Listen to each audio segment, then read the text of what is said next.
there are a lot of lessons you learn from failure. I think my take home is that failure is actually, don't let a crisis go to waste, as Winston Churchill said.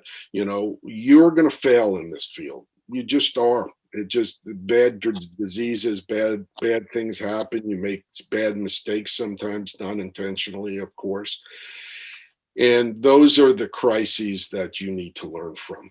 So I think my lesson is all the crises that I faced in my career and all the mistakes I made in the military and since then have really taught me things.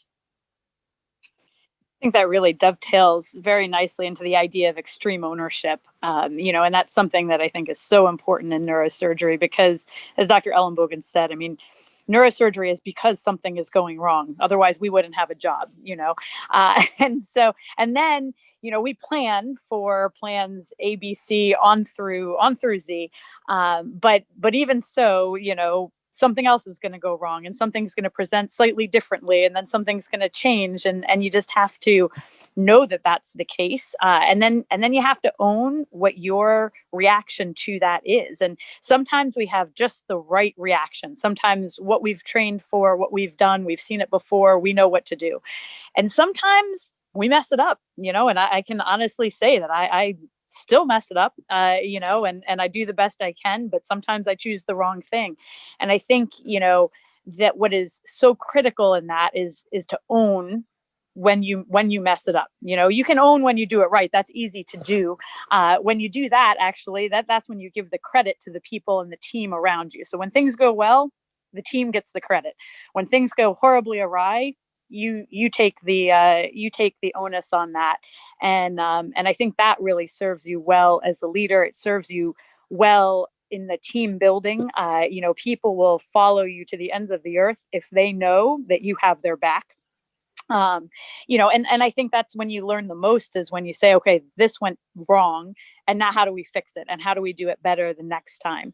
And I think that that's huge. There's actually a book called Extreme Ownership. So again, supporting the Navy side of this, that was written by two ex-Navy SEALs, and a wonderful book to read, but really holds true, I think, especially for neurosurgery, because it is that special forces mentality that we have to have in order to do what we do. That's great. It actually brings up a question that I want to pose to everyone that I think about as kind of interesting. How can the leadership of medicine create a culture so that way there's no doubt in anyone's mind that as a medical student or trainee, the hammer is going to come down when you make a mistake, but you should always own your mistake because the outcome will be better for it than trying to sweep your mistakes under the rug. I can say from my own experience of having just come out of medical school, you feel compelled to present yourself as flawless. So how can leadership create an environment where you are encouraged to own your mistakes without being at the expense of failing to drop the hammer when the hammer needs to be dropped? Well, I can certainly take the first stab at it, but certainly this is something that we're always learning and always working at. I think the first thing starts with not even the leadership, but you as the individual. And so when something goes wrong, being willing to step up and be honest. This is what I'm constantly working on teaching my 8-year-old and my 10-year-old. I think you can learn from honesty, but you don't learn how to do it better if you're trying to make it seem, create a scenario where you weren't actually at fault. I think from a leadership standpoint, creating, I learned this from Dr. Heroes. He created a band of brothers before it was a TV show. And that's what he called all the residents. We were the band of brothers. And his greatest joy was when he could not figure out who actually made the mistake. And when we would get in for morning conference, every morning we gathered and we would go over the cases from the night before. And, most of the time we did what we had trained to do and we did it right. But sometimes it didn't go well. We messed something up. And so the junior would always stand up and say, this is what happened. And this is, what we should have done better.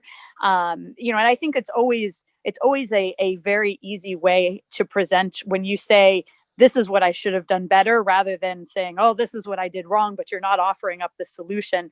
It's easier for the person to fess up by saying that. And it certainly, creates that environment of really what we want, right? It's not about the problem. It's about how you're going to fix it, and what are you going to do better in the future. So, but then the senior resident would always jump in and be like, no, this was my fault. The chief resident would then take ownership, and he never knew exactly where the problem fell. It was a problem of the team. I think we have there's a milestone for that, right? In medicine, we call it a systems-based problem. And so, if you're always looking at how you can do it better, but everybody's taking responsibility, it becomes, in fact, that a systems-based problem. And I will say that was my crowning moment when I had taken over as program director. And, when I took over a program that was tremendous, great faculty, great residents, great operative experience.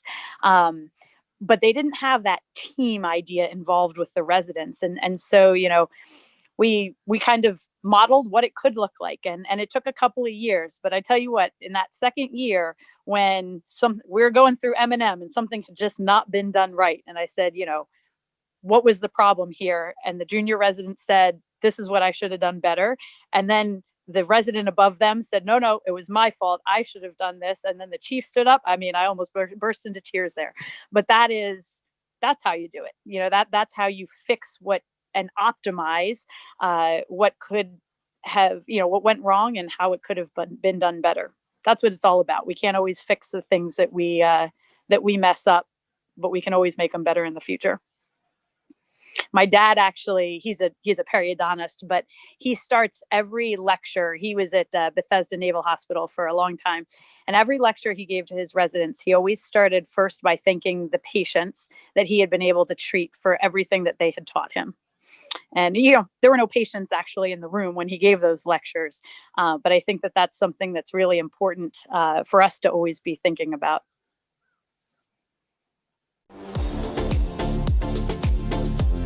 Hey everyone, Ryan Rad here from neurosurgerytraining.org. If you like that video, subscribe and donate to keep our content available for medical students across the world.